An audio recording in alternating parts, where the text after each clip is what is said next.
এখন যে কাতারের অবস্থা, মানুষজন বেশি একটা বেরোতে চায় না রাস্তাঘাটে, মানুষ সবসময় আতঙ্কে থাকে। আমরা যেহেতু ফুড ডেলিভারির সাথে যুক্ত আছি, আমরা সর্বদা চেষ্টা করি মানুষের কাছে অর্ডারটা পৌঁছে দেওয়ার জন্য। এখন বিভিন্ন আতঙ্কের ভিতরে অনেকেই ঘর থেকে বেরোতে চায় না, এবং কি কাতারে ফুড ডেলিভারি যারা আছে তারা অত্যন্ত কষ্ট করে মানে এই ফুড ডেলিভারি মানুষের ঘরে ঘরে পৌঁছে দিচ্ছে। আমাদের দায়িত্ব হলো আমাদের এই কাজটা করা, ফুড ডেলিভারি। এটা আমাদের একটা দায়িত্ব। পাশাপাশি বর্তমানে মধ্যপ্রাচ্যের দেশগুলোতে এই যুদ্ধ পরিস্থিতির কারণে আমাদের ম্যাক্সিমাম লোকজন কাতার মিনিস্ট্রি থেকে বলা আছে যেন অতিরিক্ত প্রয়োজন ছাড়া কেউ বাইরে না বের হয়। তো একমাত্র আমরা আমাদের জীবনের রিস্কটা নিয়ে ফুড ডেলিভারিতে যারা কাজ করি, ট্রান্সপোর্টে যারা কাজ করি, আমরা আমাদের জীবনের রিস্ক নিয়ে আমরা কাজ করতেছি।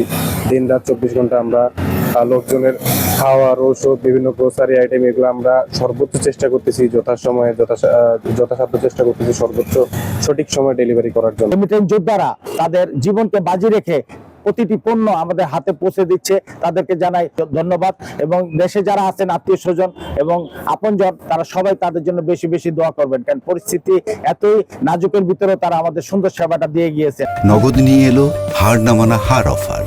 সর্বনিম্ন 10,000 টাকা রেমিটেন্স নগদে পাঠালে থাকছে স্বর্ণের হার জেতার সুযোগ।